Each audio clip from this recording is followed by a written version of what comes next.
دو شهروند تاجیکستان سالهای تولدشان 1978 و 1980 در ولایت مسکو با گمان دست داشتن در دزدی دست کم 6 ماشین دستگیر شدند. فدرال اگنس و نوستی با تکیه به منبعش در مقامات حفظ حقوق خبر داد که اعضای این گروه ماشین دزدان را روز 23 میول با دلیل شیعی بازداشت کردند.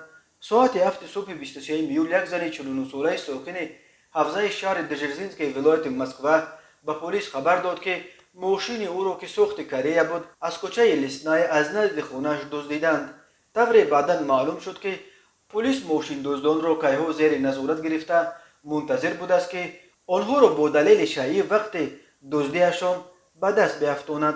منبع فدرال اگنس و نوستی گفت برای بازداشت جنایتکاران افسران سرریاست کوفتوکوف جنایتی وزارت کارهای داخلی روسیه و کارمندان فوری پلیس ولایت مسکو جلب شده بودند.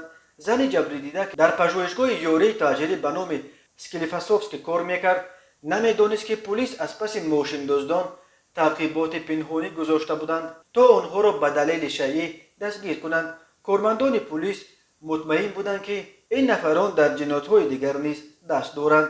برابر به ماشین دزدیده در کوچه لسنای نشستن و برابر آمدن ماشین دزدان کارمندان پلیس آنها را منع و دستگیر کردند. منبع فدرال اگنس و نوستی میگوید در جریان بازجویی معلوم شده است که آنها در دست کم 6 چنین جنایت ماشین دزدی در شهر و ولایت مسکو دست دارند.